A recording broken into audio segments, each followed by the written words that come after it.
ও মা গো, বাবা গো, মরে গেলাম গো, আমার কোমরটা ভেঙে গেল, কেউ আমাকে বাঁচাও। এই কি সমস্যা তোমার? এভাবে চেঁচামেচি কেন করছো? ব্যথা কি তুমি একা পেয়েছো? আমি ব্যথা পাইনি। এই মিয়া, আপনার কি চোখ নাই নাকি? চোখে দেখতে পান না? এভাবে আমার উপর এসে পড়লেন কেন? আমি কি ইচ্ছে করে আপনার উপর পড়েছি নাকি? আমি তো দরজা দিয়ে ভিতরে প্রবেশ করছিলাম। আপনি তো ধপ করে আপনি আমার সামনে এসে পড়লেন, তাই তো আমি আপনার উপর পড়ে গেলাম। চুপ করুন আপনি। আমি খুব ভালোভাবে বুঝতে পেরেছি আপনি ইচ্ছে করেই আমার উপর পড়ে গেছেন, কারণ আপনার মতো ছেলেরা সুন্দরী মেয়ে মানুষ দেখলেই গায়ে পড়তে চায়। আরে আসছে আমার সুন্দরী, যেই না চেহারা, নাম রাখছে পেয়ারা, আবার কেউ নাকি ওনার উপর ইচ্ছে করে গায়ে পড়ে যাবে। এটা আপনি ভাবলেন কি করে? এই ছেলে একদম উল্টাপাল্টা কথা বললে থাপ্পড় মেরে একদম নাক ফাটিয়ে ফেলবো বলে দিলাম। চুপচাপ এখান থেকে কেটে পড়েন তো। আমি এখান থেকে কেটে পড়ব মানে? আমার বাড়ি, আর আমার বাড়িতে এসে আমার উপর খবরদারি করা হচ্ছে। কে আপনি বলেন তো শুনি? এতক্ষণ ধরে রাখি কথা বলি প্রিয়াঙ্কার দিকে না তাকিয়ে বলছিল। এতক্ষণে এসে প্রিয়াঙ্কার দিকে ফিরে তাকায়। প্রিয়াঙ্কার দিকে যোগ করতে এসে তো একদমই অবাক, এটা মেয়ে নাকি অন্য কিছু এটাই ভাবতে পারছে না। গায়ের রং শ্যামবর্ণ, চেহারাটা কি মায়াবী, শরীরের মতো টানা টানা চোখ, তাতে আবার জল দেওয়ার কপালে একটা কালো টিপ, যেন একদম অপ্সরের মতো লাগছে। রাফিয়া অপলক দৃষ্টিতে প্রিয়াঙ্কার দিকে তাকিয়ে আছে। এটা দেখে প্রিয়াঙ্কা বলতে থাকে, এই মিয়া, কি সমস্যা আপনার? আপনি এভাবে হ্যাবলার মতো আমার দিকে হা হা করে তাকিয়ে আছেন কেন? জীবনে কি কখনো মেয়ে মানুষ দেখেন নাই নাকি? রাফি কখনো কোনো কথা বলে না, চুপচাপ দাঁড়িয়ে থাকে আর হা করে প্রিয়াঙ্কার দিকে তাকিয়ে থাকে। ঠিক ওই সময় বাড়ির কর্ত্রী হিসেবে রাহেলা বেগম সেখানে এসে পৌঁছান আর রাফিকে দেখেই দৌড়ে এসে জড়িয়ে ধরে বলতে থাকেন, আরে বাবা, তুই কখন আসলি? আর তুই বাসায় আসবি এটা আমাদেরকে ফোন করে জানাবি না? সারপ্রাইজ!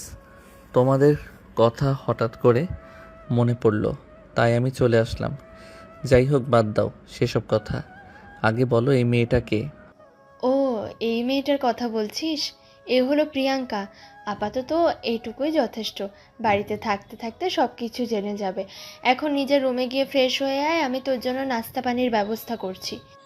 এই বলে রাহেলা বেগম সেখান থেকে কিচেনের দিকে পা বাড়ালেন। এদিকে প্রিয়াঙ্কাও মুখটাকে ভিঞ্চি মেরে সেখান থেকে চলে গেল। রাফি তখনও প্রিয়াঙ্কার চলে যাওয়ার দিকে তাকিয়ে আছে। এই প্রথম দেখলো একটা মেয়ে মানুষ এত সুন্দরী হতে পারে, যাকে দেখে সে চোখের পলক ফেলতেই ভুলে গেছে। টানা 10 মিনিট ধরে সেখানে দাঁড়িয়ে থাকে। 10 মিনিট পর হঠাৎই কারোর চিৎকারে রাফি বাস্তবে ফিরে আসে। চোখ মেলেই তাকিয়ে দেখে সিঁড়ির কাছে তার ছোট বোন রিয়া দাঁড়িয়ে আছে। রিয়া তার ভাইকে দেখেই দৌড়ে এসে জড়িয়ে ধরে আর বলতে থাকে, আরে ভাইয়া, তুমি কখন আসলে? এই তো মাত্র এসেছি। এখন বল, কেমন আছিস? আর তোর পড়াশোনা কেমন চলছে? এই তো, আলহামদুলিল্লাহ, সব কিছুই ঠিকঠাক। এখন রুমে চলো। বোনের কথা শুনে রাফি রুমে চলে গেল আর তারপর ফ্রেশ হয়ে এসে বিশ্রাম নিচ্ছিল।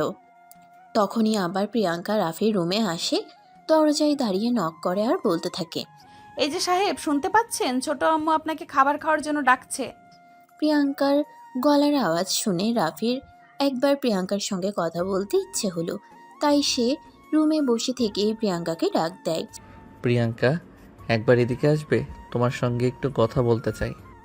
আপনার সঙ্গে এত কথা বলার কোনো সময় আমার নেই, আমার অনেক কাজ পড়ে আছে। ছোট আম্মু বললো আপনাকে ডেকে দিতে, তাই আপনাকে ডেকে আসলাম। এখন আপনার যদি খাবার খাওয়ার ইচ্ছে থাকে তাহলে ডাইনিং টেবিলে গিয়ে খাবার খেতে পারেন, নয়তো বাদ দেন। এই বলে প্রিয়াঙ্কা সেখান থেকে চলে গেল। এদিকে রাফি তখন আর কোনো উপায় না পেয়ে বিছানা থেকে নেমে ডাইনিং টেবিলে চলে গেল নাস্তা খাওয়ার জন্য। টেবিলে বসে বসে নাস্তা খাচ্ছিল আর তার চোখ দুটো প্রিয়াঙ্কাকে খুঁজতেছিল, কিন্তু প্রিয়াঙ্কাকে কোথাও খুঁজে পেল না। রাফি খাবার টেবিলে বসে এদিক ওদিক তাকাচ্ছে। এটা দেখে রাফির দাদিমা রাফিকে বলে, কি ব্যাপার দাদা ভাই, তুমি মনে হয় কাউকে খুঁজতেছ? কই না তো, আমি আবার কাউকে খুঁজতে যাব কেন? এই যে দেখলাম তুমি এদিক ওদিক তাকাচ্ছিলে, তাই জিজ্ঞাসা করলাম তুমি মনে মনে কাউকে খুঁজতেছ নাকি? আরে না, আমি তো এমনিতেই তাকাচ্ছিলাম। এই বলে রাফি খাবার খাওয়া শুরু করলো। খাওয়া দাওয়া শেষ হলে তার দাদিমাকে নিজের রুমে ডেকে নিলেন রাফি। তার দাদিমায়ের কোলে মাথা রেখে শুয়ে আছে, আর তার দাদিমা তার মাথায় হাত বুলিয়ে দিতে দিতে বলল, দাদা ভাই, বয়স তো অনেক হলো, পড়াশোনা শেষ করলে চাকরিও করছো। আমার তো দিন ফুরিয়ে আসছে। আমাকে কি বেঁচে থাকতে নাত বউয়ের হাতের রান্না খেতে দিবে না? এটা তুমি কেমন কথা বলছো দাদিমা? কেন দেব না? অবশ্যই দেব। এই তো সবে কয়েক মাস আগে চাকরিটা পেয়েছি। আগে নিজে একটু সেটেলড হই, তারপর না হয় বিয়ে শাদী নিয়ে চিন্তা করি। দেখো দাদা ভাই, আমি এত কথা শুনতে চাই না। তুমি পড়াশোনা করতে চেয়েছো, পড়াশোনা করতে দিয়েছি। তুমি চাকরি করতে চেয়েছো, চাকরিও করতে দিয়েছি।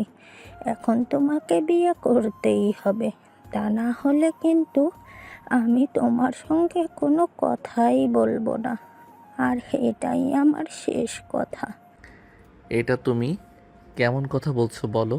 তুমি তো দিলে আমাকে ফাঁসিয়ে। আচ্ছা ঠিক আছে, তুমি যেটা ভালো মনে করো সেটাই হবে।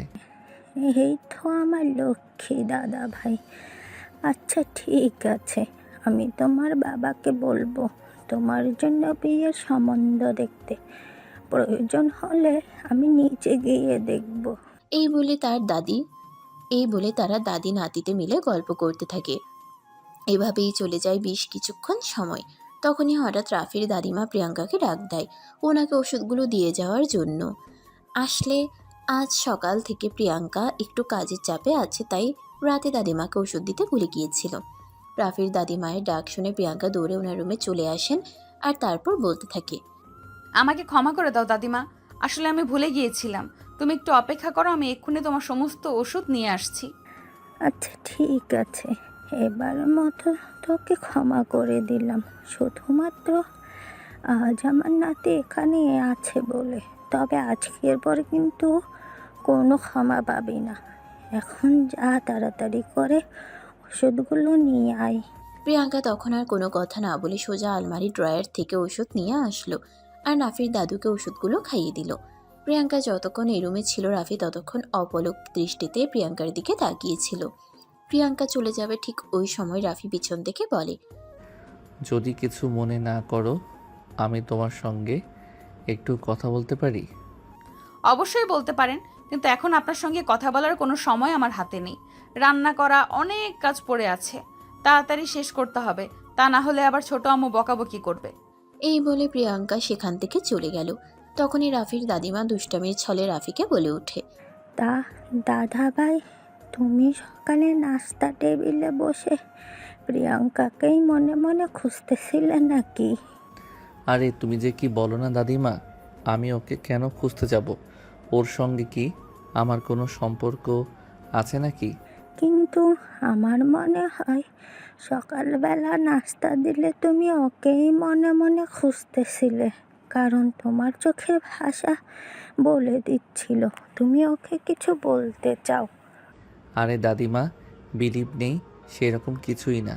মেয়েটাকে আমাদের বাড়িতে এই প্রথম দেখলাম তো, তাই একটু কথা বলতে ইচ্ছে হলো, ওর ব্যাপারে একটু জানতে ইচ্ছে হলো, তাই, এর বেশি কিছু না। এই বলে রাফি কথাটাকে ঘুরিয়ে দিয়ে যাদের সঙ্গে গল্প করতে থাকে। এভাবে কেটে যায় সেদিনের সকাল। আর দুপুর বিকেলবেলার রাতে বাগানে বসে ফোনে তার বন্ধুর সঙ্গে আড্ডা দিচ্ছিল। তখনই প্রিয়াঙ্কা কোনো একটা কাজে বাসা থেকে বের হয়। রাফি প্রিয়াঙ্কাকে দেখা মাত্রই তার পেছনে প্রিয়াঙ্কা একটা মুদি দোকান থেকে বেশ কিছু জিনিসপত্র কিনে আর তারপর বাড়ির দিকে ফিরে আসছিল। তখনই রাফি তার সামনে এসে দাঁড়ায়। কিছু মনে না করলে আমি তোমায় সাহায্য করতে পারি, কারণ এই জিনিসগুলো বয়ে নিয়ে যেতে তোমার বেশ কষ্ট হচ্ছে। তার কোনো প্রয়োজন হবে না, কারণ আপনি মালিক, আর আমি আপনার যা যা করার আপনি মালিক হয়ে আমার কাছে সহযোগিতা করেছেন। এইটা কেউ দেখতে পেলে আপনার মান সম্মান ইজ্জত যাবে। দেখো, কোনো কাজই কিন্তু ছোট নয়।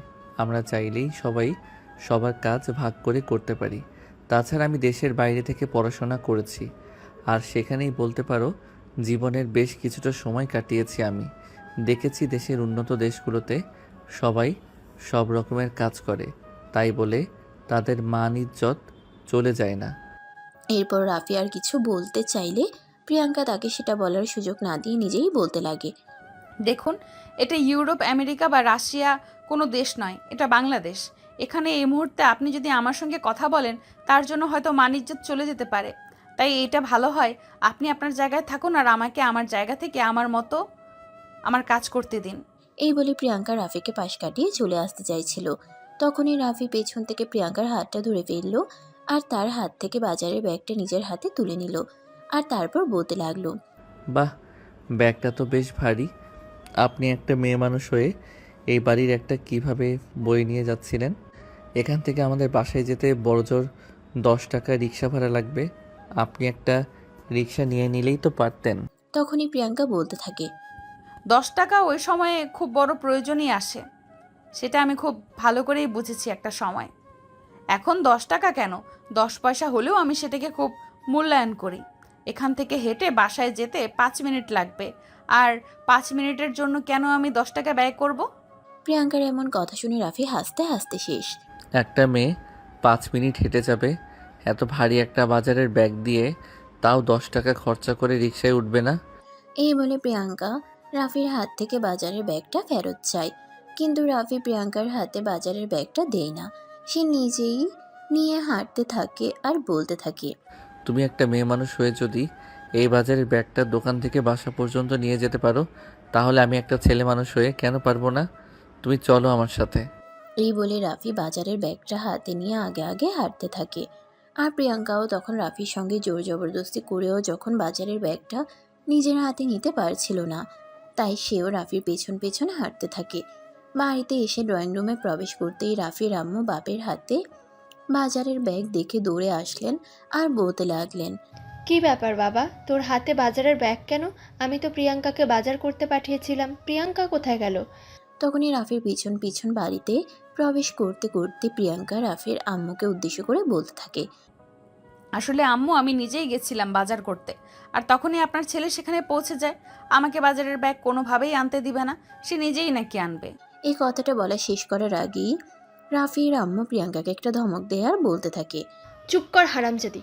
আমার সহজ সরল ছেলেটাকে পেয়ে তুই ইচ্ছে করে আমার ছেলেটাকে দিয়ে এত ওজনের বাজার ব্যাগটা দোকান থেকে বাসা পর্যন্ত বইয়ে এনেছিস।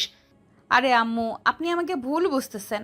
আমি কেন আপনার ছেলেকে দিয়ে বাজারের ব্যাগ বইয়ে আনতে যাব? আপনি আপনার ছেলেকে জিজ্ঞাসা করুন না। চুপ কর তুই, আর একটা কথাও বলবি না। আমি আমার ছেলেকে কি জিজ্ঞেস করব? আমি আমার নিজের চোখে যেটা দেখতে পাচ্ছি সেটা বিশ্বাস করব নাকি তোর কথা? বল। এই বলে রাফির আম্মু প্রিয়াঙ্কার দিকে তেড়ে যায় আর তাকে একটা চড় মারতে চায়।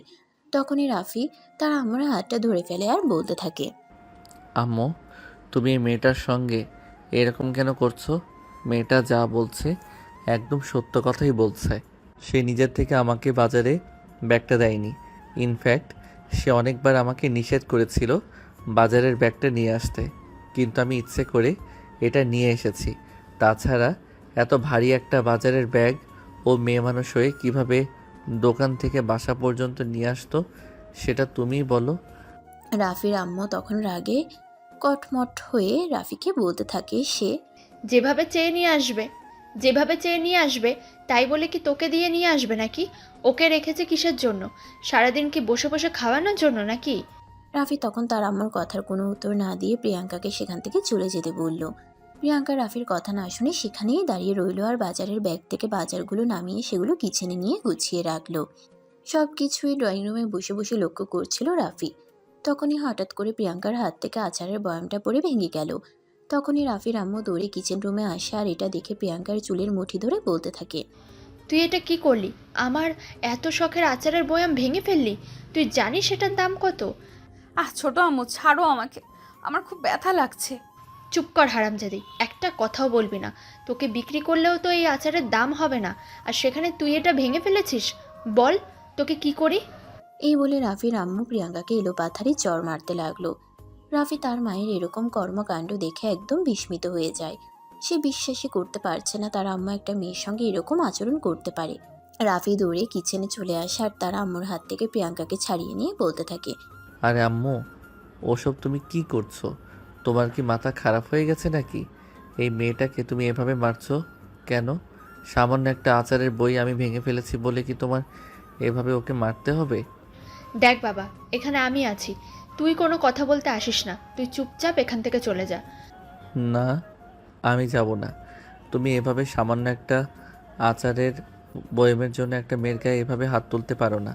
হতে পারে সে হয়তো দরিদ্র বাবার মেয়ে, কিন্তু তারও একটা মান সম্মান আছে। আমি বুঝতে পারছি না তুই কেন আমাদের দুজনের মাঝখানে আসছিস। তুই আমার ছেলে হয়ে সামান্য একটা কাজের মেয়ের জন্য আমার সঙ্গে এভাবে তর্ক করছিস। এই কথা বলে রাফির আম্মুর প্রিয়াঙ্কাকে ছেড়ে দিয়ে সেখানে দাঁড়িয়ে দাঁড়িয়ে বিলাপ করে কান্না করতে থাকে।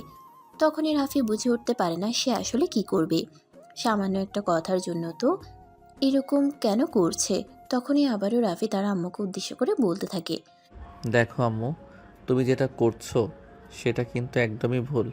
তার উপর আমি তোমার ভুলটা ধরিয়ে দিয়েছি বলে তুমি আমাকেও ভুল বুঝতেছো আর আমাকেও কথা শোনাচ্ছ। এটা কিন্তু একদমই ঠিক হচ্ছে না, বলে দিলাম। হয়েছে হয়েছে, আমি খুব ভালোভাবেই বুঝতে পেরেছি। তুই আজ সকালেই বাড়িতে আসলি, আর প্রথমবার এই মেয়েটার সঙ্গে তোর দেখা হলো। এটা মেয়ে নাকি কাল নাগিনী আমি সেটাই বুঝতে পারছি না। মাত্র কয়েক ঘন্টার মধ্যে তোকে বশ করে নিল। আম্মু, এসব তুমি কি বলছো? তোমার তো দেখছি সত্যি সত্যি মাথা খারাপ হয়ে গেছে। আজকে আব্বু বাড়িতে আসুক, আমি আব্বুর কাছেই সব কিছু বলবো। এই বলে রাফি সেখান থেকে নিজের রুমে চলে গেল। আর এদিকে প্রিয়াঙ্কা তখনও দাঁড়িয়ে দাঁড়িয়ে কান্না করছে। রাফির আম্মু যেভাবে তার চুলের মুঠি টেনে ধরেছে মাথা থেকে মনে হয় অর্ধেক চুল ছিঁড়ে গেছে। তাই প্রিয়াঙ্কার মাথাটা খুব জোরে ব্যথা করছে। তার চোখ মুখ যেন অন্ধকার হয়ে আসছে। প্রিয়াঙ্কা আর কিছুই বুঝতে পারল না, সেখানেই ধপাস করে ফ্লোরে পড়ে গেল। প্রিয়াঙ্কা অজ্ঞান হয়ে ফ্লোরে পড়ে গেছে। এটা থেকে রাফির আম্মু আবারও প্রিয়াঙ্কাকে লাথি মেরে সেখান থেকে সরানোর চেষ্টা করলো আর বলতে লাগলো, যত মরা এখানে এসে মরতে হবে। আর দুনিয়ায় কোথাও যাওয়ার জায়গা পায় না, অবশেষে তোকে এখানে এসে এসব নাটক করতে হলো। এই কথা বলতে বলতে রাফিও সেখান থেকে চলে গেল। প্রায় ঘন্টা খানেক পর রাফির ছোট বোন রিয়া কোনো একটা কাজের জন্য রান্নাঘরে আসলো। আর তখনই দেখতে পেল প্রিয়াঙ্কা ফ্লোরে পড়ে আছে। এটা দেখে সে চিৎকার করে সবাইকে ডাকতে লাগলো। তার চিৎকারের আওয়াজ শুনে সবাই ছুটতে ছুটতে কিচেন রুমে চলে আসলো। আর এসেই দেখতে পেল প্রিয়াঙ্কা অজ্ঞান হয়ে ফ্লোরে পড়ে আছে। প্রিয়াঙ্কাকে এভাবে অজ্ঞান হয়ে পড়ে থাকতে দেখে রাফির দাদিমা রাফিকে বলল, রাফি, প্রিয়াঙ্কা এভাবে হঠাৎ অসুস্থ হয়ে পড়লো, এ ব্যাপারে তুমি কিছু জানো? রাফি তখন সব কিছু জানার পরেও তার দাদিমাকে কোনো কিছুই বলল না, কারণ তার দাদিমা হাই প্রেশারের রোগী, তাকে উত্তেজিত করা চলবে না। তাই রাফি তার দাদিমাকে কোনো উত্তর না দিয়ে প্রিয়াঙ্কাকে পাজা কোলে তুলে নিল। আর তারপর বাড়ির বাইরে আসতে লাগলো। এটা দেখে পিছন থেকে তার আম্মু বলতে লাগে, কি ব্যাপার রাফি, তুমি এই ফকিনের বাচ্চাটাকে নিয়ে কোথায় যাচ্ছ? আম্মু, অনেক হয়েছে। আমি তোমার থেকে আর কোনো কথা শুনতে চাই না। চুপচাপ এখানেই থাকো। আমার যেখানেই যাওয়া প্রয়োজন আমি সেখানেই যাচ্ছি। এই বলে রাফি প্রিয়াঙ্কাকে নিয়ে বাড়ি থেকে বের হয়ে গেল। এদিকে রাফির দাদিমা ততক্ষণে বুঝে গেলেন আসলে ঘটনাটা কি হয়েছিল এখানে। তাই তিনি রাফির আম্মুকে উদ্দেশ্য করে বলতে লাগলেন, দেখো মেয়ে মানুষ, আমি জীবনে অনেক দেখেছি, কিন্তু তোমার মতো আমি একটাও দেখিনি। কি দেখে যে তোমাকে আমি আমার পুত্রবধূ করে নিয়ে এসেছিলাম সেটাই এখন ভেবে পাই না। আম্মু, আপনি আমাকে কেন কথা শোনাচ্ছেন? ওই ফকিনের বাচ্চাটার এভাবে অসুস্থ হয়ে যাওয়ার পেছনে আমার কি হাত আছে আপনি বলেন? দেখো বৌমা, তুমি আমার পুত্রবধূ, তাই আমি তোমার সঙ্গে কোনো খারাপ আচরণ করতে চাই না। আর এই জন্যই শেষবারের মতো বলছি, আজকের পর যদি কখনো তুমি প্রিয়াঙ্কার সঙ্গে কোনো খারাপ আচরণ করেছ, তাহলে আমার চাইতে খারাপ কেউ হবে না। মনে রেখো, আমি এই বাড়ির একমাত্র মালকিন এবং এখনও বেঁচে আছি। আমি আমার সম্পত্তি এখনো ভাগ ভাটোরা করে কাউকে দেইনি। আম্মু, আপনি কি আমাকে থ্রেট দিচ্ছেন নাকি? তোমার যদি সেরকম মনে হয়ে থাকে তাহলে তাই। আমি কাউকে ভয় পেয়ে কোনো কথা বলি না। এই বলে তিনিও রাফির পেছন পেছন অন্য একটা গাড়ি নিয়ে বের হয়ে পড়ল আর রাফিকে ফোন করলো। রাফি প্রিয়াঙ্কাকে নিয়ে কোন হসপিটালে গেছে সেটা জানার জন্য। রাফির দাদি মায়ের সঙ্গে রাফির ছোট বোন রিয়াও ছিল। রাফি হসপিটালে পৌঁছে ডাক্তারের সঙ্গে কথা বলতে লাগলো। ডক্টর, প্লিজ ওকে একটু আগে দেখুন। হঠাৎ করেই রান্নাঘরে ফ্লোরে অজ্ঞান হয়ে পড়ে গেল।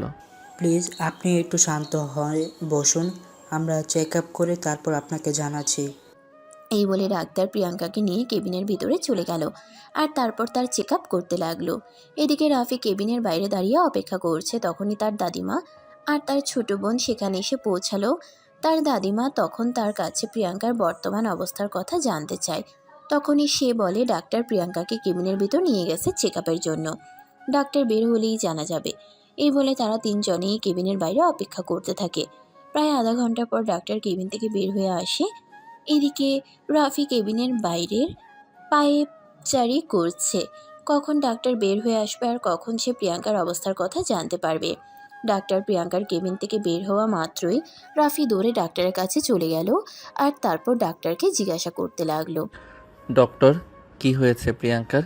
সে এভাবে হঠাৎ করে ফ্লোরে অজ্ঞান হয়ে পড়ে গেছিল কেন? দেখুন, আমরা এখনও শুরু হয় কোনো কিছুই বলতে পারছি না, তবে যতদূর বুঝলাম মেয়েটা অনেক দিন ধরেই শারীরিক এবং মানসিকভাবে ডিপ্রেশনের মধ্যে আছে, তাই এরকমটা হয়েছে।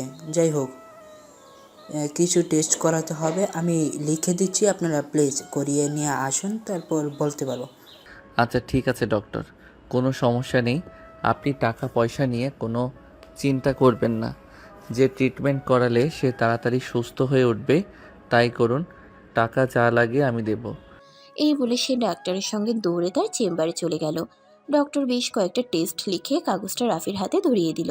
রাফি তখনই কেবিনে এসে প্রিয়াঙ্কাকে নিয়ে টেস্ট করাতে চলে গেল। ততক্ষণে প্রিয়াঙ্কার জ্ঞান ফিরে এসেছে। প্রিয়াঙ্কা চোখ খুলেই রাফিকে দেখতে পেয়ে বলল, আমি কোথায়? তুমি হসপিটালে আছো, চুপচাপ শুয়ে থাকো। তোমাকে টেস্ট করাতে নিয়ে এসেছি। আমি তো বাসায় ছিলাম, আমাকে এখানে কেন নিয়ে এসেছেন? বললাম না চুপ করে শুয়ে থাকো। আমি তোমার কোনো কথা শুনতে চাই না। মেজাজ খুব খারাপ আছে বলে দিলাম। ধমক দিয়ে কথাটা বলতেই প্রিয়াঙ্কা আর কোনো কথা বলল না। এদিকে টেস্ট করানো শেষ হলে প্রিয়াঙ্কাকে নিয়ে আবারও কেবিনে চলে আসে। তখনই রাফির দাদিমা আর তার ছোট বোন রিয়া প্রিয়াঙ্কার সঙ্গে কথা বলতে আসে। দিদি ভাই, তোমার শরীরটা এখন কেমন লাগছে? মাথাটা খুব যন্ত্রণা করছে, কিন্তু দাদিমা আমি এখানে এলাম কি করে? রাফি তোকে এখানে নিয়ে এসেছে, তুই অজ্ঞান হয়ে কিচেনে পড়েছিলি। রিয়া সেটা দেখে আমাদের সবাইকে ডাক দেয় আর তারপরেই তোকে এখানে নিয়ে আসা হয়েছে। তোর শরীরটা এত খারাপ ছিল সেটা তুই আমাকে একবার বলতে পারলি না? আমি বাড়িতে ডক্টর ডেকে নিতাম। দাদিমা সেরকম কোনো ব্যাপার না, আমি তো ঠিকই ছিলাম, হঠাৎ মাথাটা খুব যন্ত্রণা করছিল, তাই হয়তো মাথা ঘুরে পড়ে গেছিলাম। হয়েছে, তুমি আর কোনো কথা বলবে না। আমরা ভালোভাবেই বুঝতে পেরেছি আম্মুর অত্যাচার সহ্য করতে না পেরে আজ তোমার এই অবস্থা। তাই তো আমি তোমাকে সেদিন বলেছিলাম কোথাও পালিয়ে যাওয়ার জন্য, কিন্তু তুমি তো আমার কথা শুনলেই না। কোথায় যাবো রে পাগলি মেয়ে? দুনিয়াতে কি আমার যাওয়ার কোনো জায়গা আছে নাকি? থাকলে আমি অবশ্যই চলে যেতাম, এখানে পড়ে থাকতাম না। এই বলে প্রিয়াঙ্কা কান্না করতে থাকে। তখনই রাফির দাদিমা তাকে ধমক দিয়ে কান্না করতে নিষেধ করে আর বলে, চুপ কর, আর একটা কথাও বলবি না। আমি তোর কাছ থেকে কোনো কথা শুনতে চাই না। তুই আমার বাড়ি থেকে এভাবে অত্যাচারিত হচ্ছিলি, কিন্তু একটা বার মুখ খুলে আমাকে কিছু বললি না কেন? কই না তো, আমি একদম ঠিক আছি। এগুলো আমার কপালে লেখা ছিল, তা না হলে কেন আমার বাবা মা আমাকে ফেলে রেখে এভাবে চলে গেল? দেখ, আল্লাহর ফয়সালা আমাদেরকে মেনে নিতে হবে। হয়তো এটা তোর জন্য লিখে রেখেছিল, তাই তারা তোকে পেলে এভাবে চলে গেছে। কিন্তু আমি তো বেঁচে আছি, আমি বেঁচে থাকতে তুই কেন কষ্ট করবি বল? ততক্ষণেই রাফি টেস্টের রিপোর্ট নিয়ে চলে এসেছে। সঙ্গে ডাক্তারও এসেছে। রাফিকে তিনি প্রবেশ করেই প্রিয়াঙ্কাকে এভাবে তার দাদিমায়ের সঙ্গে গল্প করতে দেখে বলতে লাগলো, তুমি তো পারো বটে, এতটা অসুস্থ তুমি, আর এখানে বসে বসে তাদের সঙ্গে গল্প করছো। আপনাকে কে বললো আমি অসুস্থ? আমি একদম ঠিক আছি, আমাকে বাসায় নিয়ে চলো না। আমার এখানে থাকতে একটুও ভালো লাগছে না, বাড়িতে আমার কত কাজ পড়ে আছে। মেয়েটা ভাঙবে তবুও মচকাবে না। প্রিয়াঙ্কার মুখ থেকে এ কথা শুনে রাফি প্রিয়াঙ্কাকে ধমক মেরে বলে, তুমি তো যা ইচ্ছে তাই মানুষ, নিজে বাঁচবে কি মরবে তার কোনো গ্যারান্টি নেই। আর অন্যের বাড়িতে কাজ পড়ে আছে সেটা তোমার কেন এত চিন্তা? বাড়ির কাজ কেউ করলে না করলে নাই, বাড়িতে তোমাকে কোনো কাজ করতে হবে না। ছোট আম্মু তো অসুস্থ, আমি কাজগুলো না করলে কে করবে বলেন? রাফি তখন আর কোনো কথা না বলে রিপোর্টগুলো ডাক্তারের হাতে তুলে দিল। আর তারপর ডাক্তার সমস্ত রিপোর্টগুলো দেখলেন আর বলতে লাগলেন। দেখুন, ওনার শরীরের অবস্থা খুব একটা ভালো না। ওনাকে 2 মাস পর পুরোপুরি বেড রেস্টে থাকতে হবে এবং ওনার খাওয়া দাওয়ার প্রতি একটু যত্নশীল হতে হবে। উনি একদমই খাওয়া দাওয়া করে না আর খুব কম ঘুমায়, তাই ওনার শরীরে এই অবস্থা হয়েছে। তাছাড়া আমার মনে হয় উনি শারীরিক এবং মানসিকভাবে ডিপ্রেশনে থাকেন। তাই আপনাদের বলবো, আপনারা যদি ওনাকে সুস্থ করতে চান তাহলে আমি যা বললাম তাই করতে হবে। ঠিক আছে ডক্টর, কোনো সমস্যা নেই। আচ্ছা ঠিক আছে, আমি তাহলে আসি। আর পেশেন্টকে আজকে এখানেই থাকতে হবে। কাল সকাল 10টার দিকে আমি এসে আবার চেক আপ করবো, তারপর নিয়ে যেতে পারবেন। রাতে হসপিটালে থাকতে হবে এই কথা শুনে প্রিয়াঙ্কার মাথায় যেন আকাশ ভেঙে পড়ল। সে তখনই ডাক্তারকে উদ্দেশ্য করে বলতে লাগলো। না ডক্টর, আমি হোস্টেলে থাকতে পারবো না। আমার নিজের বিছানা ছাড়া অন্য কোথাও ঘুম আসে না। আপনি প্লিজ আমাকে রিলিজ করে দেবার ব্যবস্থা করুন। আরে আপনি কি পাগল নাকি? আপনার শরীরের কন্ডিশন একদমই ভালো নয়, তাই আপনাকে আজ এখানে থাকতে হবে। আপনার কোথাও যাওয়া চলবে না। এই বলে ডাক্তার সেখান থেকে চলে গেল। তখনই রাফি তার দাদিমা আর তার ছোট বোন রিয়াকে বলতে লাগলো। দাদিমা, তোমরা দুজনে চলে যাও, তোমাদেরকে এখানে থাকতে হবে না। তাছাড়া তুমি তো এমনিতে অসুস্থ, এখানে থাকলে আরও বেশি অসুস্থ হয়ে পড়বে। আমি একাই এখানে সামনে নিতে পারবো। কিন্তু রাফির দাদিমা প্রিয়াঙ্কাকে এখানে রেখে বাসায় যেতে চাইছিল না। উনি বারবার এখানে থাকার জন্য রাফির কাছে রিকোয়েস্ট করতে থাকেন। কিন্তু রাফির দাদিমা যেহেতু অসুস্থ এবং বয়স্ক মানুষ ছিলেন, তাই রাফি কোনোভাবেই তার দাদিমাকে এখানে অ্যালাউ করলো না। সে তার দাদিমা এবং তার ছোট বোন রিয়াকে একবার জোর করিয়ে হসপিটাল থেকে বাড়িতে পাঠিয়ে দিল। আর তারপর সে প্রিয়াঙ্কার কাছে গিয়ে বসলো আর প্রিয়াঙ্কার হাত দুটো ধরে বলতে লাগলো। তুমি আমাকে একটা সত্যি কথা বলবে? হ্যাঁ অবশ্যই, কেন বলবো না। আচ্ছা, তোমার পরিচয়টা কি আমি জানতে পারি? যদিও এই ব্যাপারে এখনো পর্যন্ত আমি বাড়ির কারোর কাছে কোনো কিছু জিজ্ঞাসা করিনি। আমার পরিচয় দিয়ে আপনি কি করবেন? আমার পরিচয় জানার আপনার কোনো প্রয়োজন নেই। হয়তো তোমার কাছে সেটার প্রয়োজন না থাকতে পারে, কিন্তু আমার কাছে সেটার প্রয়োজন আছে। প্লিজ বলো না, তোমার পরিচয় কি? তোমাকে তো আমি আগে কখনো দেখেছি বলে মনে হয় না।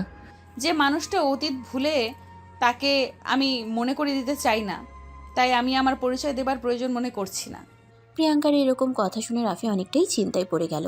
কারণ প্রিয়াঙ্কা কি বলতে চাইছে সে কিছুই বুঝতে পারছে না।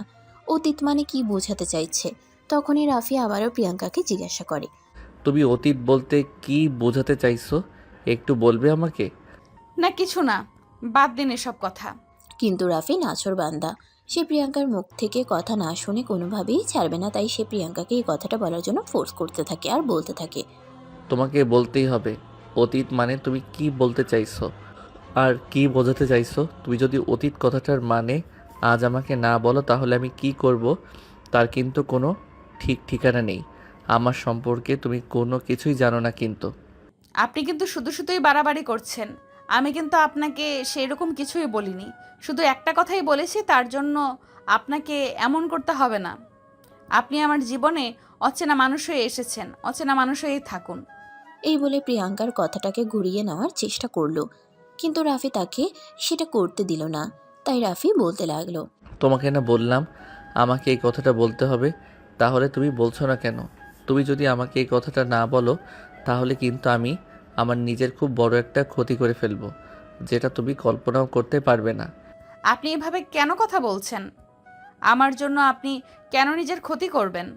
তুমি যদি চাও তোমার জন্য আমি নিজের ক্ষতি না করি তাহলে তুমি আমাকে সোজাসাপটা বলে ফেলো, অতীত বলতে তুমি কি বোঝাতে চেয়েছো, যেটা আমার মনে নেই কিন্তু তোমার মনে আছে। তখন প্রিয়াঙ্কা বলতে থাকে আজ থেকে প্রায় 18 বছর আগের কথা, যখন প্রিয়াঙ্কা আর রাফি দুজনেই ছোট ছোট ছিল। প্রিয়াঙ্কা আর রাফি সম্পর্কে আপন চাচাতো ভাই বোন, তবে তাদের দুজনের মধ্যে ছিল আকাশ পাতাল ব্যবধান। কারণ প্রিয়াঙ্কার বাবা ছিল গ্রামের সহজ সরল একজন কৃষক, আর রাফির বাবা ছিল পড়াশোনা করে শিক্ষিত হয়ে সরকারি চাকরি করা একজন কর্মকর্তা। যার কারণে রাফির বাবা তার বউ বাচ্চা নিয়ে শহরে থাকতো। আর প্রিয়াঙ্কার বাবা তার ফ্যামিলি নিয়ে গ্রামেই বসবাস করত। এর মধ্যেই হঠাৎ করে রাফির দাদিমা খুব অসুস্থ হয়ে পড়েন, যার কারণে রাফির দাদিমাকে রাফির বাবা চিকিৎসা করানোর জন্য ঢাকায় নিয়ে আসেন। আর তারপর থেকে তিনি সেখানেই থাকতে শুরু করেন। তবে প্রিয়াঙ্কার বাবার যে অর্থ সম্পদ একেবারে কম ছিল সেরকমটা কিন্তু নয়। প্রিয়াঙ্কার দাদা ভাই তাদের 2 ছেলের জন্য বেশ কিছু জায়গা সম্পত্তি রেখে গিয়েছিলেন। কিন্তু রাফির মা ছিল খুবই ধূর্ত আর চালাক। রাফির মা রাফির বাবাকে ফুসলিয়ে ফাসলিয়ে ভাইয়ের থেকে সমস্ত সম্পত্তি ছিনিয়ে নিয়ে বিক্রি করে দেয় এবং শহরে তাদের একটা ফ্ল্যাট করে। তবে সমস্ত ভুল করলেও রাফির বাবা একটা ভুল করেনি, কারণ তিনি সমস্ত জায়গায় সম্পত্তি যা কিছুই করেছিলেন সবকিছু নিজের নামে করেছিলেন। যদিও রাফির মা অনেকবার চেষ্টা করেছিল সবকিছু নিজের নামে করে নেওয়ার জন্য, কিন্তু তিনি সেটা করতে দেননি। আর যখন রাফির দাদিমা এই বিষয়টা জানতে পারেন তখন রাফির বাবার সঙ্গে তিনি প্রচণ্ড পরিমাণ রাগারাগি করেন। তখন রাফির বাবা সমস্ত সম্পদ নিজের মায়ের নামে ফিরিয়ে দেয়। আর তারপর থেকে সমস্ত সম্পদ রাফির দাদিমার নামেই রয়েছে। এবার আসি রাফি আর প্রিয়াঙ্কার কথায়। রাফির বয়স যখন 4 বছর তখন প্রিয়াঙ্কার জন্ম হয়। প্রিয়াঙ্কা ছোটবেলা থেকে মাশাআল্লাহ যথেষ্ট সুন্দরী এবং কিউট ছিল, যার কারণে সবাই তাকে ভালোবাসত। তারপরে আস্তে আস্তে তারা দুজনেই বড় হতে থাকে। তখন প্রিয়াঙ্কার বয়স 6 আর রাফির বয়স 10 বছর। রাফির এই বছর ক্লাস 5-এ বৃত্তি পরীক্ষা দিয়েছে। সামনে বেশ কয়েকদিন ছুটি, তাই রাফির বাবা মা রাফিকে নিয়ে গ্রামের বাড়িতে বেড়াতে চায়। যদিও রাফির মা যেতে চাইছিল না, রাফির বাবা জোর করেই তাদেরকে নিয়ে গেছে। ছোটবেলায় গ্রামে একটা খেলার প্রচলন ছিল, সেটা আমরা সবাই জানি। সেটা হলো জামাই বউ, যে খেলাটা আমরা মোটামুটি সবাই খেলেছি। একদিন প্রিয়াঙ্কা আর রাফি দুজনে মিলে এই খেলাটাই খেলছিল। তখনই রাফির আম্মু সেখানে এসে উপস্থিত হয় আর রাফিকে টানতে টানতে সেখান থেকে নিয়ে আসে। তোমাকে কতবার বলেছি এই ছোট লোকের বাচ্চাটার সঙ্গে তুমি মিশবে না, কিন্তু তারপরও কেন তুমি বারবার এই ছোট লোকের বাচ্চাটার সঙ্গে মেলামেশা করো? আম্মু তো আমার সঙ্গে খেলা করেছিল, আমরা দুজন জামাই বউ খেলছিলাম, আমার খুব ভালো লাগছিল। প্লিজ আমাকে ছেড়ে দাও, আমি আরেকটু খেলবো। চুপ কর, এসব অসভ্য মার্কা কথাবার্তা এই বেয়াদব মেয়েটা তোমাকে শিখিয়েছে। চুপ করো, এসব অসভ্য মার্কা কথাবার্তা এই বেয়াদব মেয়েটা তোমাকে শিখিয়েছে, তাই না? আজ আসুক তোমার বাবা বাড়িতে, আমি এর একটা ব্যবস্থা করেই ছাড়বো। এইটুকুনি একটা মেয়ে কি নোংরা নোংরা কাজ করে? এই বলে রাফির আম্মু প্রিয়াঙ্কাকে বকাবকি করতে করতে নিজের ছেলেকে সকল থেকে নিয়ে যাচ্ছিলেন। তখনই প্রিয়াঙ্কার আম্মু এসে সেখানে উপস্থিত হয় আর রাফির আম্মুকে এভাবে রাগান্বিত হতে দেখে প্রিয়াঙ্কার আম্মু রাফির আম্মুকে বলে, কি ব্যাপার ভাবি, কি হয়েছে? তোমাকে এরকম রাগান্বিত দেখাচ্ছে কেন? তোরাও যেমন তোদের বাচ্চাগুলোকেও ঠিক এমনভাবে পয়দা করেছিস। আরে ভাবি, তুমি এভাবে কেন কথা বলছো? কি হয়েছে আমাকে খুলে বলো। প্রিয়াঙ্কা কিছু করেছে? কি করেনি সেটাই বল। আমার এইটুকুনি একটা ছেলে, সেটাকে দিয়ে তোর মেয়ে জামাই বউ খেলছে। এতে এভাবে রেগে যাওয়ার কি আছে? গ্রামের বাচ্চারা সবাই তো এভাবেই খেলাধুলা করে, তারা এই বিষয়টাকে খুব এনজয় করে। এই কথাটা শুনে রাফির আম্মু খুব বেশি রেগে যায় আর প্রিয়াঙ্কার আম্মুর সঙ্গে একরকম ঝগড়া বাজিয়ে দেয়। তখনই রাফির দাদিমা এসে তাদের এই ঝগড়া সামাল দেন। আর তারপর সেদিনই রাফির আম্মু রাফিকে নিয়ে ঢাকায় ফিরে আসেন। এরপর আর কখনোই গ্রামে যাওয়া হয়নি। কিন্তু প্রিয়াঙ্কার সেদিনের সেই বিয়ে খেলাটাকে মনে নিয়ে বসেছিল। তার মনে একটাই পুরুষ বাসা বেঁধেছিল, সেটা হলো রাফি। রাফির পর আর কোনো পুরুষ মানুষ তার জীবনে আসেনি। রাফিকে নিজের স্বামী হিসেবেই মানে। কথাটা শোনা মাত্রই রাফির 2 চোখ দিয়ে জল পড়তে লাগলো। প্রিয়াঙ্কা রাফির চোখের জল মুছে দিল আর তারপর বলতে লাগলো, একদম কাঁদবেন না, কারণ প্রকৃতি আমাদের পক্ষে নেই। থাকলে হয়তো আজ আমরা দুজনার থাকতাম। কিন্তু সবচেয়ে দুর্ভাগ্যের ব্যাপার কি জানো? আজ আমি চাইলেও তোমাকে আমার করতে পারবো না, আর তুমিও আমার হতে পারবে না। তোমাকে এসব কথা কে বলেছে? অবশ্যই তুমি আমারই হবে। হয়তো মাঝখানে বেশ কিছু বছর কেটে গেছে, কিন্তু সেই দিনটার কথা তুমি মনে করিয়ে দেওয়ার পর আমার খুব ভালোভাবেই মনে পড়ছে। তাই আমি যদি বিয়ে করি তোমাকেই করব। তুমি ছাড়া অন্য কোনো নারী কখনোই আমার জীবনে আসবে না। এই বলে রাফি প্রিয়াঙ্কাকে টান দিয়ে নিজের বুকের সঙ্গে মিশিয়ে নেয় আর তার কপালে আলতো করে একটা ভালোবাসার পরশিকে দেয়। প্রিয়াঙ্কা রাফির থেকে নিজেকে ছাড়ানোর চেষ্টা করতে থাকে আর রাফিকে বলতে থাকে, আরে এসব তুমি কি করছো? প্লিজ আমাকে ছেড়ে দাও। আমি তোমার ভালোবাসাকে মনে রেখে সুখে থাকতে পারবো, ভালো থাকতে পারবো। শুধু তোমাদের ওই বাড়িটা থেকে আমাকে বের করে দিও না, কারণ আমাকে যদি ওই বাড়িটা থেকে বের করে দাও তাহলে হয়তো তোমার ছায়াটাও দেখতে পাবো না, তখন আমার খুব কষ্ট হবে। চুপ করো তুমি, এসব কথা আর একবারও বলবে না। তোমাকে কেউ ওই বাড়ি থেকে বের করে দিতে পারবে না। আমি তোমাকে আমার বউ বানিয়ে ওই বাড়িতে তুলে নেব, কারণ সব কিছুতে যেমন আমার আর রিয়ার অধিকার রয়েছে, ঠিক তেমনি তোমার অধিকার রয়েছে। যদিও তুমি সব কিছু থেকে বঞ্চিত, কিন্তু আমি আজ তোমাকে কথা দিলাম, তোমার সব কিছু আমি আবার তোমাকে ফিরিয়ে দেব। এসব বাহানা, তাই প্লিজ তুমি এইসব কিছু ভুলে যাও, আমাকে আমার ভালোবাসা মনে নিয়েই বেঁচে থাকতে দাও। এই বলে প্রিয়াঙ্কা রাফি থেকে নিজেকে ছাড়িয়ে নেয় আর একা একাই কান্না করতে থাকে। তখনই রাফি প্রিয়াঙ্কার চোখের জল মুছে দেয় আর বলে, একদম কান্না করবে না, তোমার চোখের পানি আমি কখনোই সহ্য করতে পারবো না। আল্লাহ তো চেয়েছিল তোমাকে আমার জীবনে ফিরিয়ে দিতে, তাই তুমি আমার জীবনে ফিরে এসেছো। তোমাকে এখন আর আমি কোথাও হারিয়ে যেতে দেব না। তখনই নার্স এসে জানালো প্রিয়াঙ্কা তাকে একটা ইঞ্জেকশন দিতে হবে। রাফি ওই ইঞ্জেকশন আনতে বাইরে চলে গেল আর কিছুক্ষণের মধ্যেই ইঞ্জেকশন নিয়ে ফিরে আসলো। প্রিয়াঙ্কাকে ইঞ্জেকশন পুশ করতেই কিছুক্ষণের মধ্যে প্রিয়াঙ্কা ঘুমিয়ে পড়ল। পরের দিন সকালবেলা রাফির দাদিমা রাফিকে ফোন দেয়। কি রে, তোরা কখন আসবি? এইটা দাদিমা, আর কিছুক্ষণ পর ডাক্তার এসে প্রিয়াঙ্কাকে চেক আপ করবে, তারপরই ওকে নিয়ে বাড়িতে ফিরে আসব। তবে দাদিমা, তোমার সঙ্গে আমার কিছু কথা আছে। আমার সঙ্গে আবার তোর কি কথা সেটাই তো বুঝলাম না, বল তো শুনি। এখন কিছুই বলতে চাই না, আগে বাড়িতে ফিরে আসি, তারপর সামনাসামনি বসে কথা বলতে চাই। এই বলে রাফি ফোনটা কেটে দিল আর এদিকে দেখতে দেখতে 10টা বেজে গেল।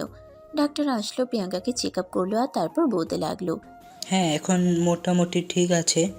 আর হ্যাঁ মিস্টার রাফি, আপনাকে যেগুলো বললাম রোগীর কিন্তু এখন খুব ভালোভাবে খেয়াল রাখতে হবে, যত্ন নিতে হবে, তা না হলে কিন্তু উনি আবার অসুস্থ হয়ে পড়তে পারেন। এখন পুরো বিষয়টা ডিপেন্ড করছে আপনাদের ওপর, রোগীকে সুস্থ করবেন নাকি আবারও অসুস্থ বানিয়ে দেবেন। আপনি কোনো চিন্তা করবেন না ডক্টর, আমি 1 সপ্তাহের মধ্যেই আপনার রোগীর লুক চেঞ্জ করে আবার আপনার কাছে নিয়ে আসব। এই বলে ডক্টরের কাছ থেকে বিদায় নিয়ে রাফি প্রিয়াঙ্কাকে নিয়ে হসপিটাল থেকে বের হয়ে পড়ল। গাড়িটা এনে দাঁড় করালো বিশাল বড় একটা শপিং কমপ্লেক্সের সামনে। তখনই প্রিয়াঙ্কা রাফিকে বলতে লাগলো, কি ব্যাপার, তুমি এখানে গাড়ি দাঁড় করিয়েছো কেন? আমাদের বাসা তো এখান থেকে অনেক দূরে।